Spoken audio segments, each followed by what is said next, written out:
Hello students, आज के इस वीडियो में हम बात करेंगे class 10th English supplementary exam की। एमपी बोर्ड का 10th और 12th का रिजल्ट आउट हो चुका है और कुछ बच्चों की इंग्लिश में सप्लीमेंट्री आई है। तो आज मैं उनको ये बताऊंगी तैयारी कैसे करें।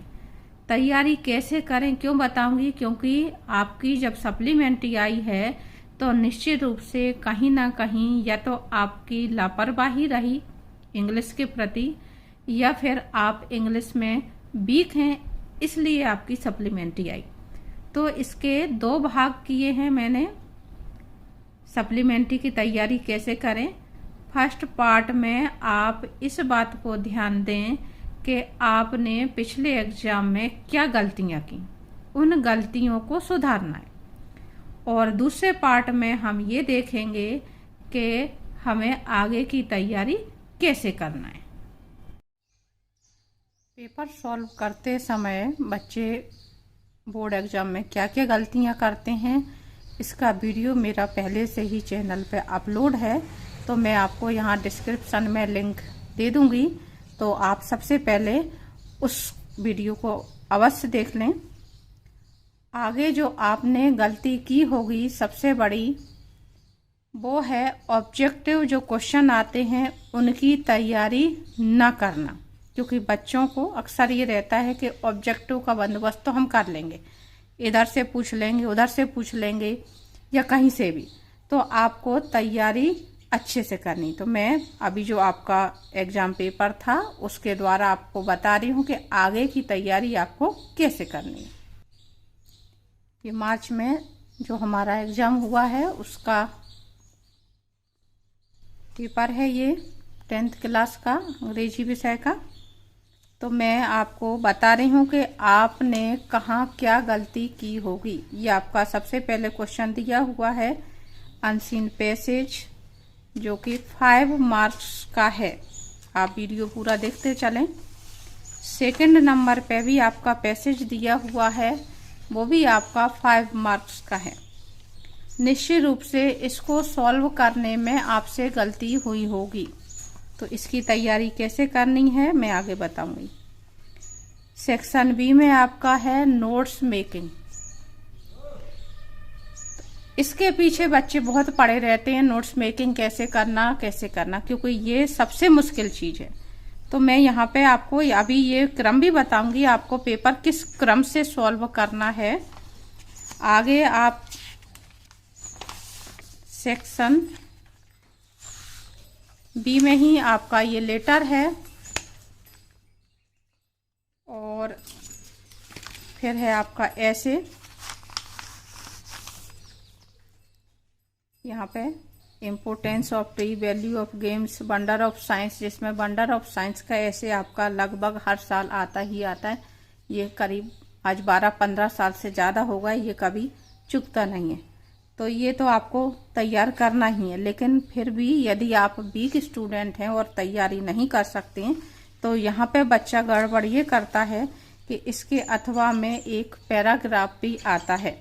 हालांकि यहाँ पे वर्ड लिमिट दी हुई है 150, लेकिन ये वंडर ऑफ साइंस का जो ऐसे है वो याद करना थोड़ा सा मुश्किल पड़ता, कठिन पड़ता है।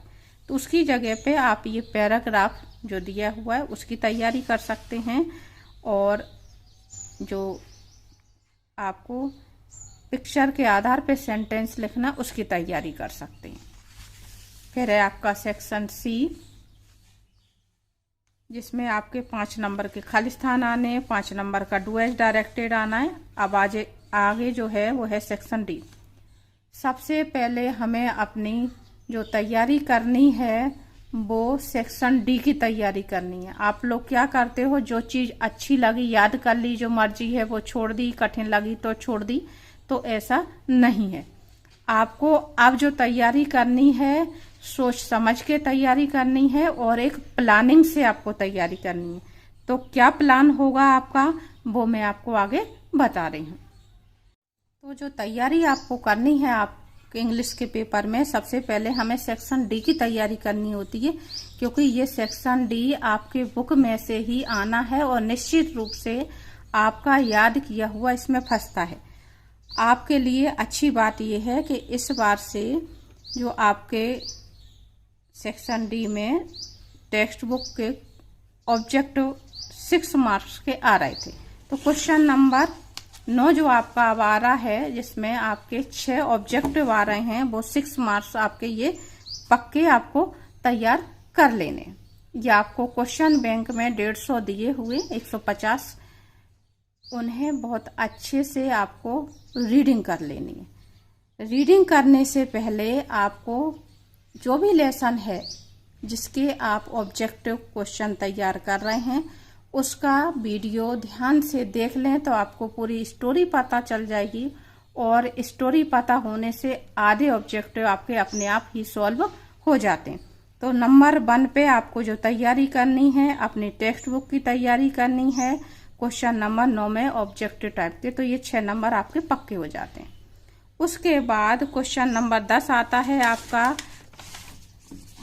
एक्सट्रैक्ट। टेक्स्ट बुक में से ही यदि आपने लेसन को अच्छे से समझ लिया तो उसमें से ही एक्सट्रैक्ट के क्वेश्चन सॉल्व करने को आते हैं, ये भी आपके ऑब्जेक्टिव आते हैं। 3 नंबर का ये आ रहा है आपका, 3 नंबर की आपकी पोयम में से आ रहा है। बहुत ज़्यादा सरल आते हैं ये, और ये भी आपने अगर तैयार कर लिए तो 100% आप इन्हें भी टोटल सही करके आएंगे। तो ये 6 नंबर भी आपके पक्के हो जाते हैं। 6 और 6 ये हो गए आपके 12 नंबर पक्के।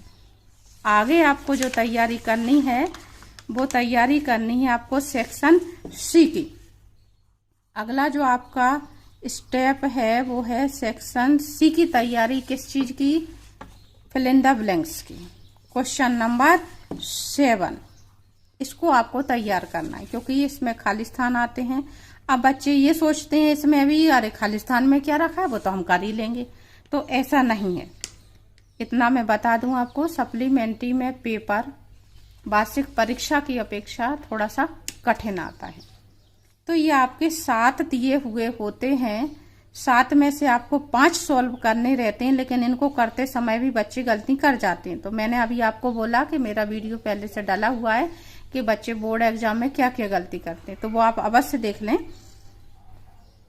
तो यहाँ पे ये खाली स्थान जो आते हैं आपके कुछ मॉडल्स के ऊपर आते हैं, कुछ आर्टिकल्स के ऊपर आते हैं, कुछ प्रोपोजिशन के ऊपर आते हैं, और कुछ आपके कंजक्शन के ऊपर भी आते हैं।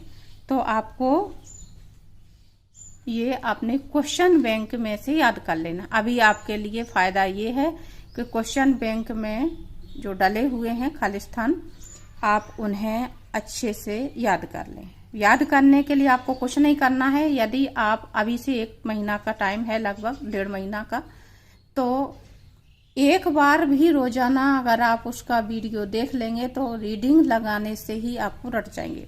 तो 12 नंबर ये आपके और 5 नंबर ये, तो टोटल आपके हो जाते हैं 17 नंबर। उसके बाद आपको जो थोड़ी सी तैयारी करनी है वो करनी है डू एज डायरेक्टेड की।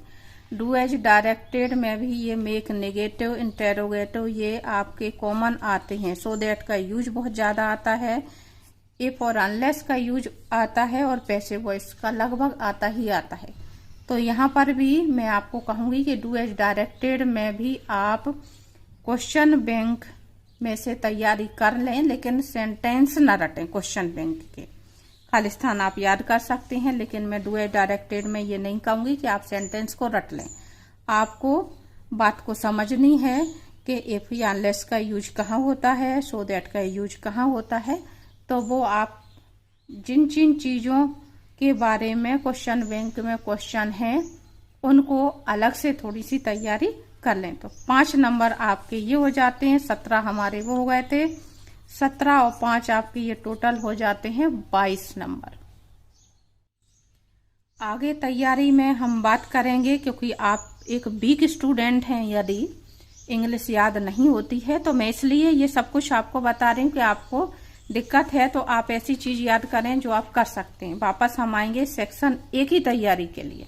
सेक्शन ए में जो भी आपके अनसीन पैसेज हैं उनको आपको तैयार करना है। और कौन से तैयार करना है? आपको पिछले सालों में आए हुए जो भी अनसीन पैसेज हैं वो तैयार करें, और दूसरा आप तैयार करें क्वेश्चन बैंक में से। अभी जो एग्जाम हुआ था आपके अनसीन पैसेज क्वेश्चन बैंक में से एक भी नहीं आए थे, लेकिन आगे उम्मीद है कि क्वेश्चन बैंक में से आएंगे पैराग्राफ।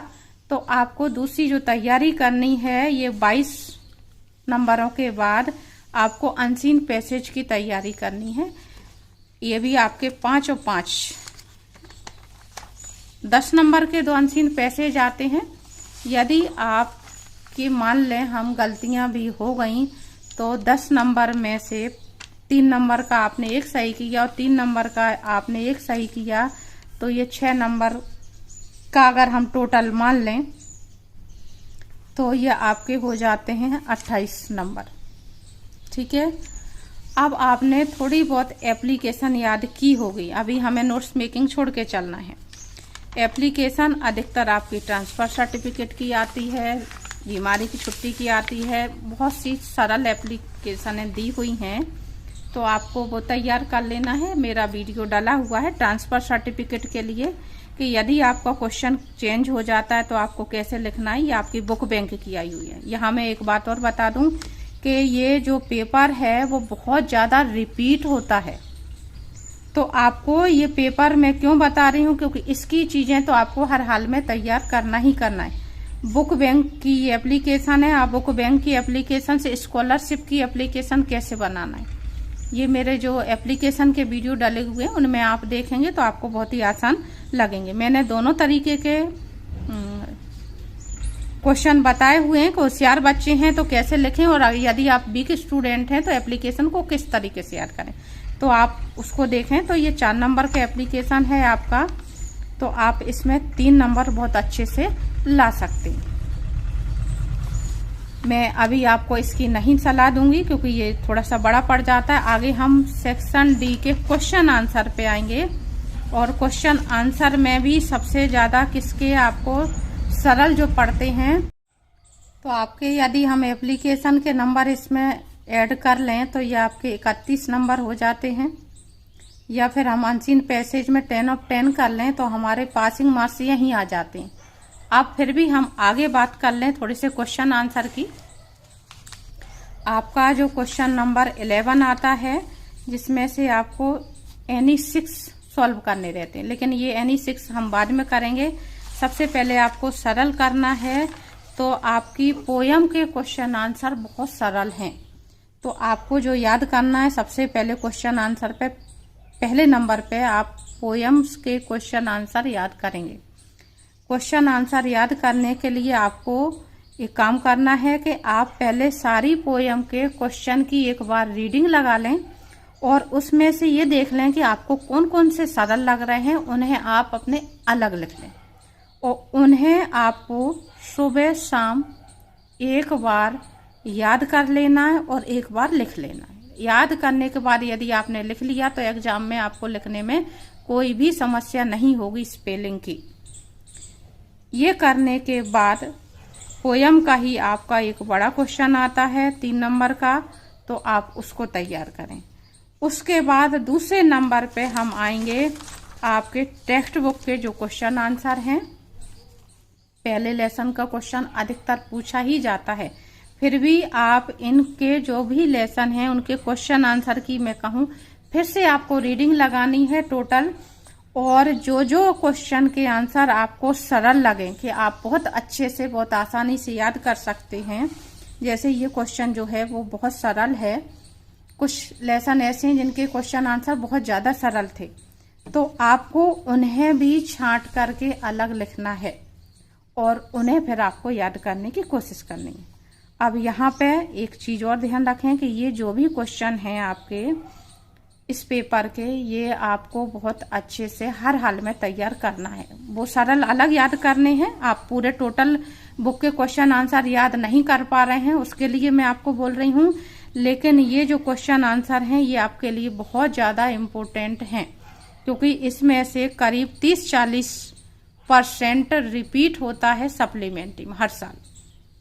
जैसे मैंने आपको एप्लीकेशन का बोला था कि रिपीट हो सकती है, तो उसी तरह से इनमें से क्वेश्चन आंसर टोटल जो भी हैं वो 30-40% रिपीट होते हैं। तो दूसरे नंबर पे मैं आपको अगला वीडियो जो दूंगी इम्पोर्टेंट क्वेश्चन में इनके आंसर बताऊंगी, तो आप चाहें तो वहां से देख लें, या आपने जहां से याद किए हों पहले आपको सरल लगे तो आप सरल क्वेश्चन आंसर किसके, आपको प्रोस के यानी पाठों के क्वेश्चन आंसर देखने। तीसरे नंबर पे आप जो क्वेश्चन आंसर याद करेंगे वो याद करेंगे सप्लीमेंट्री रीडर में से। और वही काम फिर से आपको सप्लीमेंट्री रीडर में करना है कि आपके जो भी क्वेश्चन हैं आप एक बार पूरों की रीडिंग लगाएं और जो आपको सरल लगें उन्हें ही आप नोट करें, उन्हें ही याद करने की कोशिश करें। जो चीज आप नहीं कर सकते उसमें मैं ये कहूंगी कि आप टाइम की बर्बादी ना करें। इतना करने के बाद लास्ट में आपको जो तैयारी करनी है, सबसे लास्ट में वो आप तैयारी करेंगे ये 5 मार्क्स की और 3 मार्क्स की। आप ये वंडर ऑफ साइंस का ऐसे कर सकते हैं तो अच्छी बात है, नहीं उसके अथवा में आप पैराग्राफ तैयार करें। इसमें सेव वाटर पे आया हुआ है आपके, उसमें इम्पोर्टेंस ऑफ ट्री के ऊपर काफ़ी कुछ पूछा गया है, तो आगे सप्लीमेंट्री के लिए इम्पोर्टेंस ऑफ ट्री इम्पोर्टेंट हो जाता है। ये पिक्चर रीडिंग के आधार पे आपको जो सेंटेंस बनाने हैं आगे उसकी तैयारी करें। और सबसे लास्ट में आपको क्वेश्चन नंबर 3 जो आपका नोट्स मेकिंग का रहता है, जो पुराने सालों में आ चुके हैं नोट्स मेकिंग, आप उनकी नोट्स मेकिंग तैयार करें। पेपर जो भी सॉल्व पड़े होंगे इसमें यूट्यूब पे वीडियो डाले होंगे तो उनसे देख करके आप तैयारी कर लें लास्ट में। उम्मीद करती हूँ इतना करने के बाद आप जो है न केवल पास होंगे बल्कि आराम से 70 मार्क्स तक ला सकते हैं। तो आपसे मैं ये निवेदन करूंगी फिर से कि जो वीडियो की लिंक मैं आपको दे रही हूँ उनको आप अवश्य देखें और एक बार मेरे कहे अनुसार ध्यान से तैयारी जरूर करें। आप एग्जाम में जरूर पास होंगे। Best of luck.